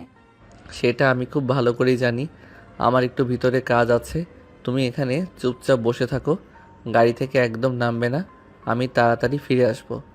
এই বলে রাফি শপিং মলের ভিতরে চলে গেল আর এদিকে প্রিয়াঙ্কা গাড়ির ভিতর বসে বসে অপেক্ষা করতে লাগলো। পার হতে লাগলো, কিন্তু রাফির এখনো আসার নামগন্ধ নেই। প্রায় 2 ঘন্টা সময় পার হয়ে গেছে। প্রিয়াঙ্কার কাছে কোনো মোবাইল ফোন নেই যেটা দিয়ে রাফিকে ফোন করবে, তাই সে বসে বসে অপেক্ষা করতে করতে একদম বোর হয়ে গেছে। প্রায় 2.5 ঘন্টা পর এই রাফি শপিং মল থেকে বের হয়ে আসলো। রাফি গাড়ির কাছে আসতেই প্রিয়াঙ্কা গাড়ির জানালাটা খুলে রাফিকে বলতে লাগলো, কি ব্যাপার, এতক্ষণ তুমি কোথায় ছিলে? আমি সেই কখন থেকে এখানে বসে অপেক্ষা করছি, কিন্তু তোমার আসার কোনো নামগন্ধই নেই কেন? তখনই প্রিয়াঙ্কা দেখতে পেল রাফির হাতে বেশ কিছু শপিং ব্যাগ। তখনই প্রিয়াঙ্কা একটু রেগে গিয়ে বলতে লাগলো, তুমি আমাকে এখানে বসিয়ে রেখে শপিং করতে গেছিলে? হ্যাঁ, আমার ভালোবাসার মানুষের জন্য কিছু জিনিসপত্র কিনে নিয়ে আসলাম, প্লিজ রাগ করো না। এই বলে রাফি গাড়িতে এসে বসলো আর তারপর সঙ্গে সঙ্গে গাড়ি স্টার্ট করলো। পাশে এসে পৌঁছাতে পৌঁছাতে দুপুর হয়ে গেল। কলিং বেল চাপতেই রিয়া এসে দরজা খুলে দেয়। রাফি আর প্রিয়াঙ্কাকে দেখে রিয়া বলতে থাকে, তোমাদের এতক্ষণে আসার সময় হলো? আমি আর দাদিমা সেই কখন থেকে তোমাদের জন্য ওয়েট করছি। প্রিয়াঙ্কার জন্য কিছু শপিং করতে গেছিলাম, তাই একটু লেট হয়ে গেছে। গাড়িতে শপিং ব্যাগগুলো রাখা আছে, একটু নিয়ে আয়। রাফির মুখ থেকে কথাটা শুনে একটু অবাক হয়ে রাফির দিকে ফিরে তাকায় প্রিয়াঙ্কা আর তারপর বলতে থাকে, তুমি আমার আমার জন্য কেন শপিং করতে গেলে? আমি কি তোমাকে বলেছি আমার কিছু লাগবে? ভালোবাসা মানুষের কাছে কখনোই কোনো কিছু চাইতে হয় না। ভালোবাসার মানুষ তো সেই যে তার ভালোবাসার মানুষটার প্রয়োজন বুঝে সব কিছু এনে দেয়। দেখো, তুমি যেটা করছো সেটা কিন্তু ভুল করছো। আমি তোমাকে কথাগুলো মনে করিয়ে দিয়ে এই বিশাল বড় একটা ভুল করেছি। তুমি প্লিজ এইসব কথা ভুলে যাও, এগুলো মনে রেখো না। কোনটা ভুল আর কোনটা সঠিক সেটা বোঝার মতো যথেষ্ট বয়স আমার হয়েছে, তাই তোমার কাছ থেকে আমাকে জানতে হবে না আমি ভুল করছি নাকি সঠিক কাজ করছি। বলতে বলতে রিয়া শপিং ব্যাগগুলো নিয়ে ড্রয়িং রুমে এসে হাজির হয়। তখনই রাফি রিয়াকে বলে শপিং ব্যাগগুলো প্রিয়াঙ্কার রুমে পৌঁছে দিতে। ওই মুহূর্তেই রাফির আম্মু এসে ড্রয়িং রুমে হাজির হয়। রিয়া শপিং ব্যাগগুলো প্রিয়াঙ্কার রুমের দিকে নিয়ে যাচ্ছিল। এটা দেখে রাফির আম্মু চিৎকার করে বলতে থাকে, কি রে রিয়া, কি হয়েছে? তুই এতগুলো শপিং ব্যাগ নিয়ে ওই ফুকিন্নির বাচ্চাটা রুমের দিকে কেন যাচ্ছিস? ভাইয়া বলল তাই। এগুলো নাকি প্রিয়াঙ্কাপুর জন্য এই শপিং। এই কথাটা শোনা মাত্রই রাফির আম্মু তেলে বেগুনে জ্বলে উঠল, আর সেখান থেকে দূরে এসে রিয়ার হাত থেকে শপিং ব্যাগগুলো নিয়ে বলতে লাগলো, কি রে রাফি, তোর কি মাথা খারাপ হয়ে গেছে নাকি? সামান্য একটা কাজের মেয়ের জন্য তুই এতগুলো শপিং করে নিয়ে এসেছিস। তার আগে তুই একবার আমার কাছে জিজ্ঞাসা করতে পারতি। আম্মু, আমি এখন যথেষ্ট বড় হয়েছি এবং নিজেই ইনকাম করছি, তাই আমার কোনো কাজ করার আগে কারোর কাছ থেকে কোনো অনুমতি নেওয়ার প্রয়োজন আমি মনে করছি না। এসব তুই কি বলছিস বাবা? আমি তোর মা, তুই কি সেটা ভুলে গেছিস নাকি? কেন ভুলে যাব? কখনোই ভুলে যাইনি। তুমি আমাকে জন্ম দিয়েছো বলেই থাক আমি পৃথিবীতে আসতে পেরেছি, না হলে আসতাম কোথা থেকে? তাহলে তুই আমার কথা ছাড়া বাড়ির কাজের মেয়ের জন্য এতগুলো শপিং কেন করেছিস? এবার রাফি কিছুটা রেগে গেল, তাই তার আম্মুকে ধমক দিয়ে বলতে লাগলো, তুমি বারবার প্রিয়াঙ্কাকে কাজের মেয়ে কেন বলছো? কাজের মেয়েকে কাজের মেয়ে বলবো নাকি মালকিন বলবো? আসলে আম্মু, কথাটা সত্যি। মানুষের টাকা পয়সা হয়ে গেলে অহংকার বেড়ে যায়। তোমাদের সেরকমই হয়েছে। তুমি হয়তো এটা ভুলে গিয়েছো, এই সম্পত্তিতে যতটুকু অধিকার আমার রয়েছে ঠিক ততটুকু অধিকার প্রিয়াঙ্কারও রয়েছে। এসব তুই কি বলছিস? আমাদের সম্পত্তির উপর কাজের মেয়ের অধিকার কেন থাকবে? তোকে এই কথাগুলো কে বলেছে? নিশ্চয়ই এই শয়তান মেয়েটা বলেছে, তাই না? আম্মু, তুমি সবসময় প্রিয়াঙ্কাকে দোষারোপ করে কথাবার্তা বলা বন্ধ করো। আমি সব কিছু জেনে গেছি, তাই আমাকে নতুন করে কোনো কিছু শিখাতে এসো না। এই বলে রাফি প্রিয়াঙ্কাকে নিয়ে তার রুমে চলে গেল। এদিকে এসব দেখে রাগে গজগজ করছিল রাফির আম্মু। রাগে ফুসফুস করতে করতেই তিনি শপিং ব্যাগগুলো ড্রয়িং রুমে ছুঁড়ে ফেলে তারপর নিজের রুমে চলে আসেন। এদিকে রাফি প্রিয়াঙ্কাকে রুমে নিয়ে আসতেই প্রিয়াঙ্কা রাফিকে বলতে থাকে, এসবের কি দরকার ছিল? কেন শুধু শুধু ছোট আম্মুর সাথে তুমি ঝগড়া বাঁধালে? তুমি এসব নিয়ে একদম চিন্তা করবে না। আমি যখন তোমাকে কথা দিয়েছি তোমার অধিকার আমি তোমাকে ফিরিয়ে দেব, তাহলে আমি সেটা যেভাবেই পারি সেটা তোমাকে ফিরিয়ে দেবই। তার জন্য আমাকে যাই কিছু করতে হোক না কেন আমি তাই করব। এই বলে রাফি প্রিয়াঙ্কার বিছানাটা গুছিয়ে দিল, আর তারপর প্রিয়াঙ্কাকে তার বিছানায় শুয়ে দিয়ে নিজের রুমে চলে আসলো। ফ্রেশ হয়ে কিছুক্ষণ বিশ্রাম নিয়ে তারপর সে তার দাদিমার রুমে গেল। তার দাদিমা তখন পান খাচ্ছিল।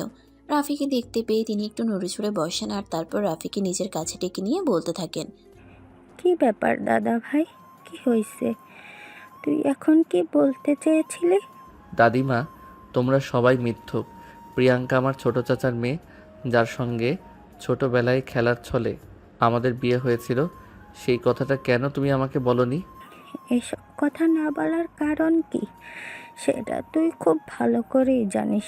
আমি চাই না এই বাড়িতে নতুন কোনো ঝামেলা হোক।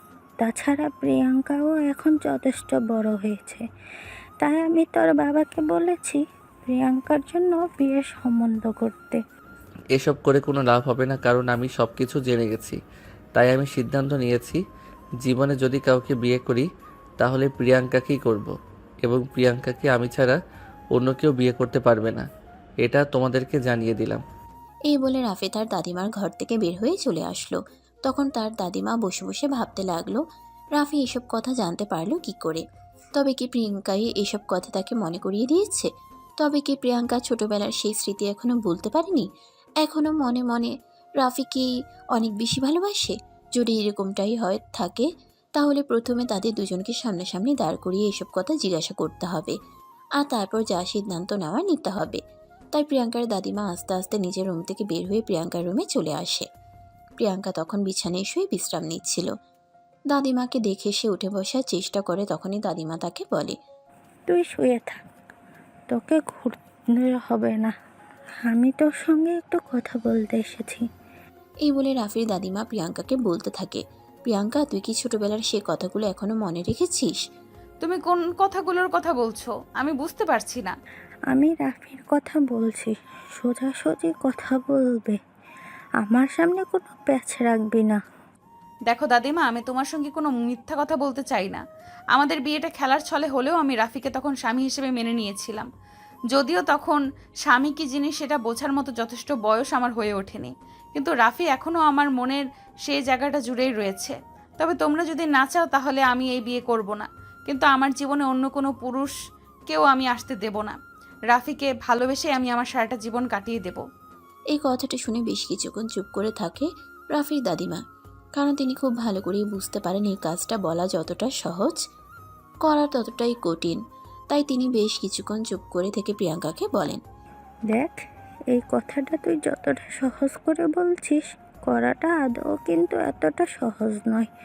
তবে আমি যতদিন বেঁচে আছি আমি সর্বোচ্চ চেষ্টা করব তোর ভালোবাসার মানুষকে তোর করে এনে দেওয়ার জন্য। কিন্তু যদি না পারি তাহলে তুই আমাকে ক্ষমা করে দিস। এই বলে রাফির দাদিমা প্রিয়াঙ্কার রুম থেকে বের হয়ে যায়। এদিকে দেখতে দেখতে বিকেল ঘনিয়ে সন্ধ্যা হয়ে আসলো। তখনই রাফি 2 কাপ কফি হাতে নিয়ে প্রিয়াঙ্কার রুমে প্রবেশ করলো। রাফির হাতে কফির মগ দেখে প্রিয়াঙ্কা বেশ অবাক হয়, আর তখনই সে রাফিকে জিজ্ঞাসা করে, তুমি কফি কোথায় পেলে? কোথায় পাবো? আমি বানিয়ে এনেছি। মজা করছো কেন? আমি তোমার সঙ্গে মজা করব কেন? আমি সত্য কথাই বলছি। তুমি কি ভাবছো আমি দেশের বাইরে থেকে পড়াশোনা করেছি বলে কি আমি কোনো কাজ করতে পারি না? আমি সব রকমের কাজই করতে পারি। তাছাড়া দেশের বাইরে যখন থাকতাম তখন আমার কাজ আমি নিজেই করতাম। সেখানে আমার কাজ করে দেওয়ার জন্য কোনো লোক ছিল না। এই বলে রাফি কফির মগটা প্রিয়াঙ্কার দিকে এগিয়ে দিল। প্রিয়াঙ্কা তখন রাফির হাত থেকে কফির মগটা হাতে নিয়ে এক চুমুক খেলো, আর তারপর বলতে লাগলো, জীবনে প্রথম মনে হয় এই বাড়িতে আসার পর কেউ আমাকে নিজের হাতে কোনো কিছু বানিয়ে দিয়েছে। এখন থেকে প্রতিদিনই তুমি এরকম সামান্য কিছু আমার কাছ থেকে পেতেই পারবে। এখন আর কথা না বাড়িয়ে কফিটা শেষ করো, তারপর তোমাকে নিয়ে গল্প করব। প্রিয়াঙ্কা তখন আর কোনো কথা না বলে কফিতে চুমুক দিতে লাগলো। ঠিক তখনই রিয়া সেখানে এসে উপস্থিত হলে তাদের দুজনকে কফি খেতে দেখে রিয়া বলতে লাগলো, তোমরা দুজনেই কফি খাচ্ছ, কিন্তু কফি কোথায় পেলে? আম্মু তো এখন কিচেনে আসেনি। এই গোয়েন্দার মতো এত প্রশ্ন কেন করছিস? আমি কি কফি বানাতে পারি না নাকি? আমি আমাদের দুজনের জন্য কফি বানিয়ে নিয়ে এসেছি। এখন তোর যদি খেতে ইচ্ছে করে তাহলে তুই নিজে গিয়ে বানিয়ে নিয়ে আয়। না, আমার কফি খেতে হবে না। আমি আসলে প্রিয়াঙ্কাপুর সঙ্গে একটু গল্প করব ভাবছিলাম, কিন্তু এখন তো দেখছি এখানে তুমি রয়েছো। প্লিজ ভাইয়া, একটু চলে যাও। আপুর সঙ্গে আমার একটু পার্সোনাল কথা আছে। সেটা হবে না ম্যাডাম, এখন আমি প্রিয়াঙ্কার সাথে গল্প করব।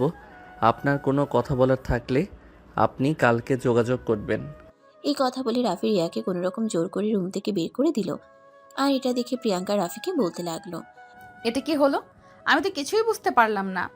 রিয়া আমার সঙ্গে কথা বলতে এসেছিল আর তুমি এইভাবে ওকে রুম থেকে বের করে দিলে কেন? ও তো বলছিল জরুরি কিছু পার্সোনাল কথা আছে। ওর কোনো জরুরি কথা নেই, ও এমনিতেই পারলাম না করতে এসেছিল আমাদের দুজনের সময়টাকে নষ্ট করতে। এই বলে রাফি রুমের দরজাটা লাগিয়ে দেয়, আর তারপর প্রিয়াঙ্কার পাশে এসে বসে, তারপর বলতে থাকে, আসলে একটা কথা সত্য, মেয়েরা নিজের ভালোবাসাকে কখনোই ভুলে যায় না। দেখো, আমি কিন্তু সব কিছুই ভুলে গিয়েছিলাম। যদি তুমি আমাকে মনে করিয়ে না দিতে তাহলে কিছুই আমার মনে হতো না, কিন্তু তুমি সব কিছুই নিজের মনে পুষে রেখেছো। ভালো, জীবনে একবারই বাসা যায় আর একজনকেই বাসা যায়। এভাবেই তারা দুজন গল্প করতে থাকে।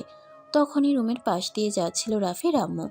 রুমের ভিতর দুজনের গলার আওয়াজ, তার উপর আবার রুমটার দরজা ভিতর থেকে বন্ধ। এটা দেখে তিনি খুবই ক্ষিপ্ত হন আর রুমের দরজায় নক করতে থাকেন। এই প্রিয়াঙ্কা, প্রিয়াঙ্কা, সন্ধ্যাবেলায় কার সঙ্গে রুমে বসে গল্প করছিস? রুমের দরজাটা খোল, বাড়ির কাজ করতে হবে। রাফি প্রিয়াঙ্কাকে বিছানার উপর বসিয়ে রেগে রুমের দরজাটা খুলে দেয়। তখনই তার আম্মু রুমের ভিতরে প্রবেশ করে। রাফিকে এই সময়ে প্রিয়াঙ্কার রুমে দেখে তিনি রাফিকে প্রশ্ন করেন, কি ব্যাপার রাফি, তুই এখানে কি করছিস? আর এই ফকিনের বাচ্চাটার সঙ্গে তোর এত কি কথা যে তুই রুমের দরজা বন্ধ করে ওর সঙ্গে কথা বলছিস? ও কি তোর সঙ্গে উল্টোপাল্টা কিছু করেছে নাকি? আম্মু, আমি এখনও তোমার সঙ্গে ভদ্রভাবে কথা বলছি। তার একটাই কারণ, তুমি আমার জন্মদাত্রী মা। যদি তা না হতে তাহলে এতক্ষণে আমি তোমার কথার সঠিক উত্তর দিয়ে দিতাম। রাফির এই কথা শুনে তার আম্মা প্রচণ্ড পরিমাণে রেগে গেলেও নিজের ছেলে বলে কথা, তাই তিনি কথাগুলো হজম করে নিলেন এবং নিজেকে শান্ত রেখে প্রিয়াঙ্কার দিকে তাকিয়ে বলেন, প্রিয়াঙ্কা, তুই আমার সঙ্গে কিচেনে চল। আজ রাতে বাড়িতে অনেক মেহমান আসবে, তাই অনেক রান্না বান্না করতে হবে। রাফির আম্মুর কথায় প্রিয়াঙ্কা বিছানা থেকে নামার চেষ্টা করে, কিন্তু রাফি তাকে বাধা দিয়ে বিছানায় শুয়ে দিয়ে বলতে থাকে, প্রিয়াঙ্কা, এখন থেকে এই বাড়ির কোনো কাজ করবে না। রিয়া যেমন এই বাড়িতে মেয়ের মতো হয়ে থাকে, প্রিয়াঙ্কাও এই বাড়িতে মেয়ের মতো হয়েই থাকবে। যদি বাড়িতে কাজের লোকের প্রয়োজন হয় তাহলে আমি কাজের লোক রেখে দেব, কিন্তু প্রিয়াঙ্কা কোনো কাজে হাত লাগাবে না। এসব তুই কি বলছিস বাবা? আমরা কেন পয়সা দিয়ে কাজের লোক রাখতে যাব, যেখানে বিনে পয়সায় একটা কাজের লোক পাচ্ছি? পয়সা দিয়ে রাখলে ওই মানুষটার কদর থাকবে, বিনে পয়সায় কাজের লোকের কোনো কদর নেই। তাই প্রিয়াঙ্কা এই বাড়ির কোনো কাজ করবে না। নিজের ছেলের সঙ্গে ঝামেলায় জড়াতে চান না, এই জন্য রাফির আম্মু তখন আর কোনো কথা না বলে সেখান থেকে চলে গেল। এদিকে প্রিয়াঙ্কা তখনই রাফিকে উদ্দেশ্য করে বলতে লাগলো, এটা তুমি কি করলে? আমি তো এসব কাজ নিজেই করে নিতে পারতাম। কেন শুধু শুধু ছোট আম্মুর সঙ্গে ঝামেলা বাঁধাতে গেলে? তুমি কোনো কথা বলবে না, চুপচাপ শুয়ে থাকো। রাতের খাবার আমি নিজে এসে তোমাকে দিয়ে যাব। তোমাকে কোনো কিছুর জন্য এই রুম থেকে বের হতে হবে না, তুমি এই রুমের মধ্যেই থাকবে। এরপর রাফি বলে বাইরে তার একটু কাজ আছে, তাই তাকে বাইরে যেতে হবে। এই কথা বলে রাফি রুম থেকে বের হয়ে রুমের দরজাটা বাইরের দিক থেকে লক করে একদম তালা লাগিয়ে দিয়ে চলে গেল, যাতে প্রিয়াঙ্কা কিংবা অন্য কেউ চাইলেও প্রিয়াঙ্কার ঘরের বাইরে আসতে না পারে এবং কোনো কাজ করাতে পারে। এদিকে রাফি রুম থেকে বের হয়ে চলে যাওয়ার পরে প্রিয়াঙ্কা আস্তে আস্তে রুমের দরজা খুলে বাইরে আসার চেষ্টা করছিল, কিন্তু দরজাটা যেহেতু বাইরের দিক থেকে লক করা ছিল তাই প্রিয়াঙ্কা দরজা খুলতে পারলো না আর বাইরেও আসতে পারলো না। তাই সে রিয়াকে নাম ধরে ডাকতে থাকে আর দরজায় বারবার টোকা দিতে থাকে। এই রিয়া, রিয়া, দরজাটা একটু খুলে দাও তো, আমি একটু বাইরে বের হব। প্রিয়াঙ্কার গলার আওয়াজ শুনে রিয়া রুমের সামনে আসে আর তখনই দেখতে পায় বাইরে থেকে দরজাটা তালা দেওয়া। ওটা দেখে রিয়া বলতে থাকে, কি ব্যাপার প্রিয়াঙ্কা আপু, তোমার রুমের দরজা বাইরে থেকে তালা দেওয়া কেন? আমিও তো সেটাই বলছি, আমার রুমের দরজা বাইরে থেকে লক করলো কে? আমি বুঝতে পেরেছি, এটা ভাইয়ার কাজ। ভাইয়া ছাড়া কেউ এই কাজ করতেই পারবে না, যাতে তুমি আম্মুর কোনো কাজে সহযোগিতা না করো।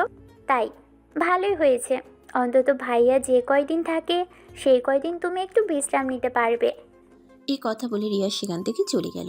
এদিকে প্রিয়াঙ্কা কোনো উপায়ান্তর না পেয়ে বিছানায় গিয়ে বসে রইল। এদিকে রাফি বাড়িতে ফিরে আসলো রাত 10টার দিকে। বাড়িতে এসে কিচেনে ঢুকে গেল, কিচেনে কোনো খাবার নেই, তাই সে তার আম্মুকে ডাকতে লাগলো।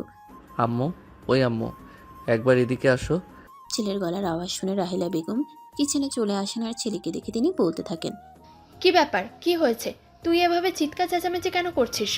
হাঁড়ি পাতিল সব ধুয়ে পরিষ্কার করে রাখা, তাহলে খাবার কোথায়? এবার তো আমরা খেয়ে নিয়েছি, তুই বাইরে চলে গেছিস, ভেবেছি হয়তো তুই বাইরে থেকে খাবার খেয়ে আসবি। হ্যাঁ, সেটা না হয় বুঝলাম, কিন্তু প্রিয়াঙ্কার খাবার, প্রিয়াঙ্কার রুম তো আমি লক করে রেখে গেছি। তার মানে তোমরা কেউ রুমের ভিতরে যাওনি আর তাকে খাবার দিতে পারোনি, তাহলে তার খাবার কোথায়? তখনই রাফির আম্মু মুখটা কালো করে নিলেন আর বলতে লাগলেন, ওই ফকিন্নির বাচ্চার জন্য কেন আমি খাবার তৈরি করতে যাব? আমাকে কি ওর কাজের মেয়ে মনে হয় নাকি? আমি ওর জন্য কোনো খাবার তৈরি করতে পারবো না। রাফি তখন কোনো কথা না বলে সোজা রান্না করতে লেগে গেল। এই কাজ দেখে রাফির আম্মু বলতে লাগলো, আরে তুই কেন রান্না করছিস? অনলাইন থেকে কিছু অর্ডার করে খেয়ে নে। আম্মু, তুমি চুপচাপ নিজের রুমে চলে যাও। তুমি এটা খুব ভালো করেই জানো প্রিয়াঙ্কা বাইরের খাবার খেতে পারে না, আর এখন যদি রান্না না করি তাহলে মেয়েটাকে না খেয়ে থাকতে হবে। প্রিয়াঙ্কার প্রতি নিজের ছেলের এত দরদ দেখে তিনি কি করবেন কিছুই বুঝতে পারছেন না। মনে মনে চিন্তা করছেন যেভাবেই হোক ছেলেকে এইসব কিছু থেকে সরিয়ে আনতে হবে এবং এই মেয়ের মায়া থেকে সরিয়ে আনতে হবে। এই কথা চিন্তা করতে করতে তিনি নিজের রুমে ফিরে যান। এদিকে রাফি এই রাত 11টার দিকে রান্নাবান্না শেষ করে খাবারের প্লেট নিয়ে প্রিয়াঙ্কার রুমে চলে আসে। দরজা খুলে রুমে প্রবেশ করেই সে দেখতে পায় প্রিয়াঙ্কা তখনও জেগে বসে আছে। এটা দেখে রাফি বলতে থাকে, কি ব্যাপার, তুমি এখনো জেগে বসে আছো? তুমি ঘুমাওনি নাকি? সারাদিন শুয়ে বসে থাকলে আর কত ঘুমাবো আমি? তুমি তো রুমের দরজাটাও বন্ধ করে দিয়ে চলে গেছো, যাতে আমি রুম থেকে বের হতে না পারি, আর সেই সঙ্গে তালাও দিয়ে গেছো, যাতে কেউ আমার রুমের দরজা খুলে বাইরে বের করতেও না পারে। এই কথা শুনে রাফি প্রিয়াঙ্কাকে বলতে থাকে, এখন থেকে প্রিয়াঙ্কাকে এই বাড়িতে এইভাবেই থাকতে হবে, যতদিন না পর্যন্ত প্রিয়াঙ্কা সম্পূর্ণ সুস্থ হচ্ছে। এই বলে রাফি খাবারের প্লেটটা হাতে তুলে নেয় এবং খাবার মাখিয়ে প্রিয়াঙ্কার দিকে এগিয়ে দিয়ে বলতে থাকে, খাবারটা আমি নিজের হাতে রান্না করেছি, খেয়ে জানাবে কিন্তু কেমন হয়েছে? হয়তো তোমার মতো পাকা রাঁধুনি নই, কিন্তু যেটুকু পারি সেটুকুতে আমার চলে যায়। এই বলে রাফি প্রিয়াঙ্কার দিকে খাবারের লোকমাটা এগিয়ে দেয়। প্রিয়াঙ্কা তখন রাফির হাত থেকে প্লেটটা নিজের কাছে নিতে চায় না, নিজের হাতে খাবার খেতে চায়, কিন্তু রাফি তাকে সেটা করতে দিল না। সে নিজের হাতেই প্রিয়াঙ্কাকে খাবার খাইয়ে দিতে লাগলো। খাবার খাওয়া শেষ হলে রাফি নিজের মতোই প্রিয়াঙ্কাকে তার ওষুধ খাইয়ে দিল এবং বিছানায় শুয়ে দিয়ে তার মাথায় হাত বুলিয়ে দিতে লাগলো। এটা দেখে প্রিয়াঙ্কা বলতে লাগলো, এখন কিন্তু একটু বেশি বাড়াবাড়ি হয়ে যাচ্ছে। তুমি নিজের রুমে চলে যাও, আমি ঘুমিয়ে পড়বো। কোনো বাড়াবাড়ি হচ্ছে না, তুমি চুপচাপ শুয়ে ঘুমিয়ে পড়ো। তুমি ঘুমালে তারপরে আমি এই রুম থেকে বের হব।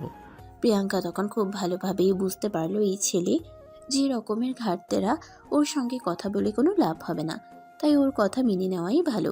সেই জন্য প্রিয়াঙ্কা ঘুমিয়ে পড়লো।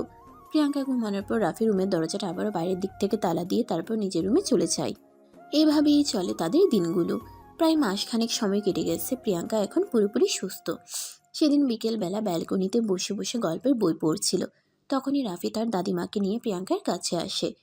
প্রিয়াঙ্কা তাদের দুজনকে দেখে উঠে দাঁড়ায়। তখনই রাফি প্রিয়াঙ্কাকে বলে, তুমি ওখানেই বসে থাকো, আমি আমাদের দুইজনের জন্য চেয়ার নিয়ে আসছি। এই বলে রাফি রুমের ভিতর থেকে দুটা চেয়ার নিয়ে আসে আর তারপর তারা দুজনেই বসে। তারপরেই রাফি তার দাদিমাকে বলতে থাকে, দাদিমা, এবার তুমি প্রিয়াঙ্কাকে বিষয়টা বলো। দেখ, তোরা দুজনে এখন প্রাপ্তবয়স্ক এবং যেহেতু তোরা দুজনে এখনও দুজনকে ভালোবাসিস, তাই আমি ভাবছি এ ব্যাপারে রাফির আব্বুকে প্রয়োজন। কিন্তু দাদিমা, আমার মনে হয় না তারা এই বিষয়টা মেনে নেবে। যদি মেনে না নেয় তাহলে আমাদের দিন আমরা দেখব। আমাদের এখন আর আটকে রাখার মতো বয়স নেই, আমরা দুজনেই যথেষ্ট প্রাপ্তবয়স্ক। হ্যাঁ, একদম ঠিক কথাই বলেছিস। এরা যদি তোদের সম্পর্ক মেনে নেয় তাহলে কেন তোরা ওদের কথা চিন্তা করবি? আর প্রিয়াঙ্কা রাফি আমার নাতি বলে নয়, তো তাকে ছোটবেলা থেকে দেখছি বলেই বলছি। তার উপর আমার সম্পূর্ণ ভরসা আছে, সে তোকে কখনোই কষ্ট দিবে না। তার কাছে তুই খুব ভালো থাকবি, আমিও নিশ্চিন্তে মরতে পারবো। কথাটা শুনেই প্রিয়াঙ্কা তার দাদিমাকে জড়িয়ে ধরে কান্না করতে থাকে আর বলতে থাকে, চুপ করো তুমি, এইসব কথা আর কখনো মুখে আনবে না। তুমি কেন মরে যাবে? তুমি মরে গেলে আমাদেরকে কে দেখে রাখবে? তুমি আছো বলেই তো আমি এখনো নিঃশ্বাস নিতে পারি। এই বুড়ি ফাইজলামো করার আর কথা বলে না, এসব কথা বাদ দাও। এখন আব্বুকে কিভাবে রাজি করানো যায় সেটাই চিন্তা করো। রাজি হলে তো ভালো, আর না হলে আরও ভালো। এভাবে তারা তিনজন বসে গল্প করতে থাকে। এদিকে দেখতে দেখতে সন্ধ্যা গনিয়ে রাত হয়ে আসলো। রাফির আব্বু বাড়িতে ফিরে আসলো। রাতের খাওয়া দাওয়া শেষ করে সবাই গল্প করছে। তখনই রাফির দাদিমা রাফির আব্বুকে উদ্দেশ্য করে বললেন, হ্যাঁ মা, বলো কি হয়েছে? আমি রাফির বিয়ের ব্যাপারে তোর সঙ্গে কথা বলতে চাই। তখন রাফির আব্বু রাফির দাদিমাকে বলতে থাকে, হ্যাঁ, আমিও তো রাফির বিয়ের ব্যাপারেই ভাবছিলাম। আমার এক বন্ধুর মেয়ে লন্ডনে থাকে, আগামী সপ্তাহে বাংলাদেশে আসবে কিছুদিনের জন্য ছুটিতে। তাই ভাবছি ওর সঙ্গে দেখা করতে যাব আমরা সবাই মিলে। এই কথা শুনে রাফির দাদিমা রাফির আব্বুকে বলেন, না, আমি কোনো বিদেশি মেয়েকে এবারের বউ বানাতে চাই না। আমি কোনো বাঙালি মেয়েকে এবং সহজ সরল কোনো গ্রামের মেয়েকে আমার দাদা ভাইয়ের জন্য বউ করে আনতে চাই। কিন্তু আমার ছেলে আমেরিকায় থেকে পড়াশোনা শেষ করে চাকরি করছে ওইখানে, সে কি কোনো গ্রাম্য মেয়েকে বিয়ে করতে রাজি হবে? তখন রাফির দাদিমা প্রিয়াঙ্কা আর রাফির ব্যাপারে সবকিছু রাফির আব্বুকে খুলে বলে। এই কথা শুনে রাফির আব্বু বেশ কিছুক্ষণ চুপ করে থাকেন।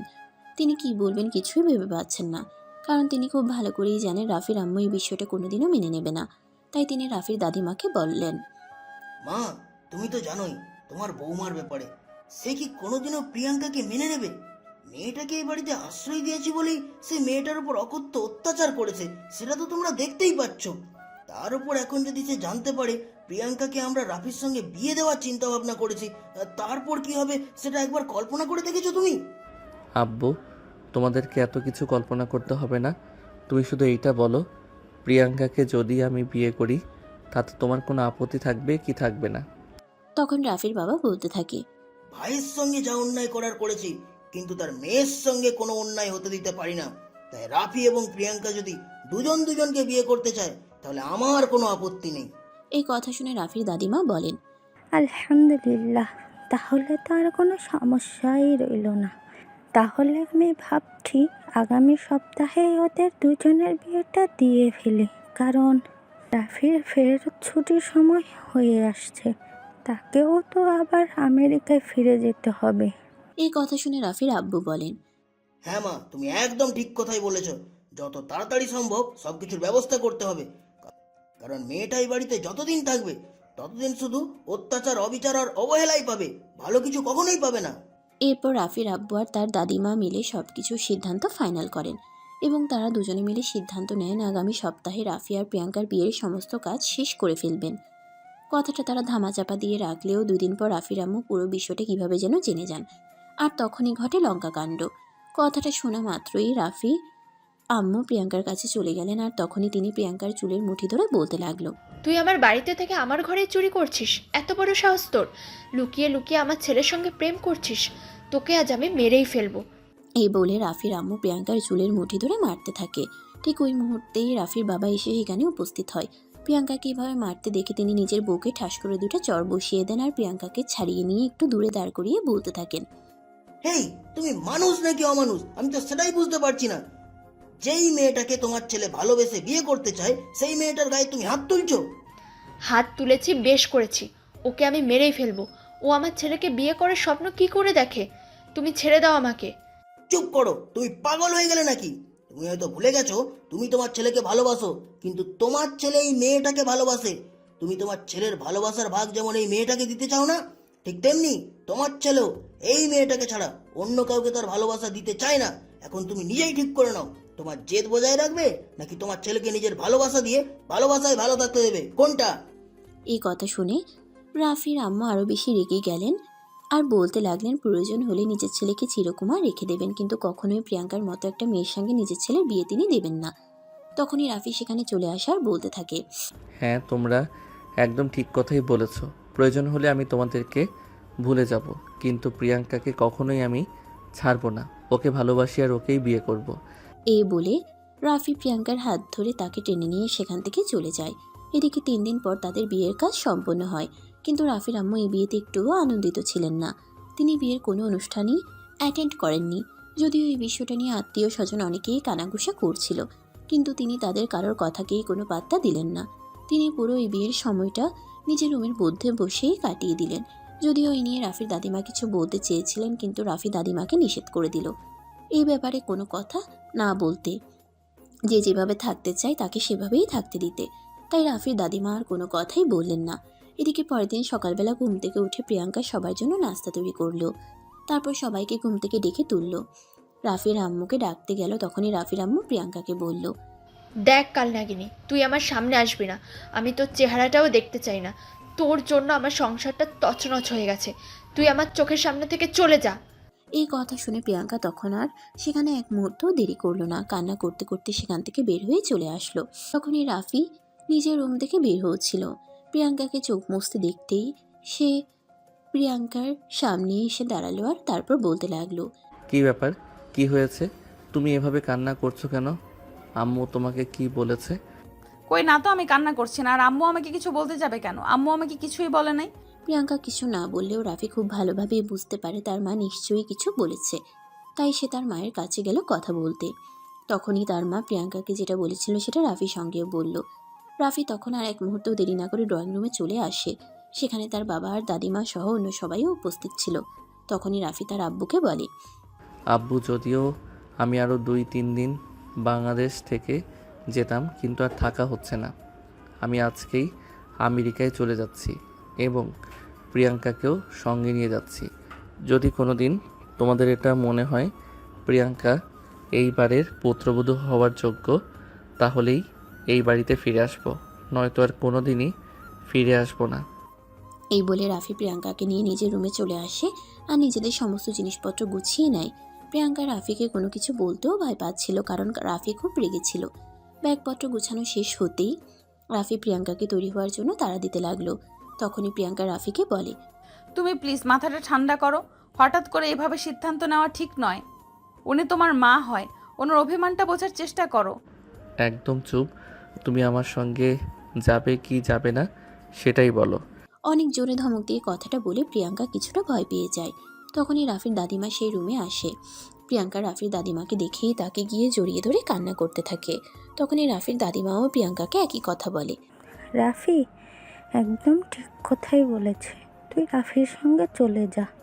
যদি কোনো দিন ওরা তোদের এই বাড়িতে ফিরিয়ে নিয়ে আসে তাহলে এই বাড়িতে আসবে, নয়তো এখানে আসার কোনো প্রয়োজন নেই।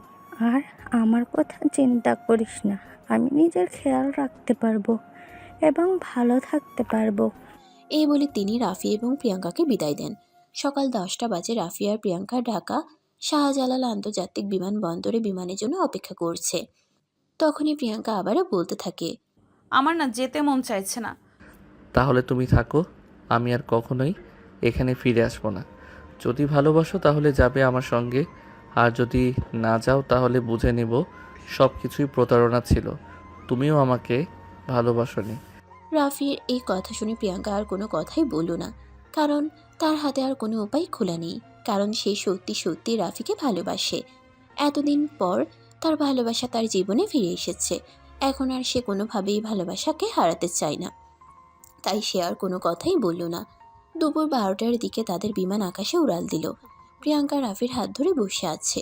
প্রিয়াঙ্কার মনটা ভীষণ খারাপ। এটা দেখে রাফি বলতে লাগলো, তুমি দেখছি আমাকে পেয়ে খুশি নাও, মনটা ভীষণ খারাপ করে রেখেছো। এই কথা শুনে প্রিয়াঙ্কা একটু মুচকি হাসার চেষ্টা করলো আর বলতে লাগলো, তোমাকে পেলে যদি সুখী না হতাম তাহলে কেন তোমাকে নিজের জীবনের সঙ্গে জড়ালাম বলো? তাহলে একটা চুমু দাও। আরে এটা তুমি কি বলছো? তোমার কি মাথা খারাপ হয়ে গেছে নাকি? এখানে কত কত মানুষ দেখছো তুমি? আমি কোনো কথা শুনতে চাই না, তুমি দিবে কি না, তুমি দিবে কি দিবে না সেটাই বলো। প্রিয়াঙ্কা তখন আর কোনো উপায়ান্তর না পেয়ে রাফির কপালে আলতো করে একটা ভালোবাসার পরশ এঁকে দেয়। রাফিও তখন প্রিয়াঙ্কাকে টান দিয়ে নিজের কাছে টেনে নেয় আর প্রিয়াঙ্কার 2 হাতে চুমু খায়। সুপ্রিয় ভিউয়ার্স, এভাবেই শুরু হয় তাদের দুষ্টু মিষ্টি একটা প্রেমের গল্প। গল্পটা আপনাদের কাছে কেমন লেগেছে ছোট্ট একটা কমেন্টে জানাবেন। আর আমাদের গল্পগুলো ভালো লাগলে অবশ্যই লাইক, কমেন্ট অ্যান্ড শেয়ার করে পাশেই থাকবেন।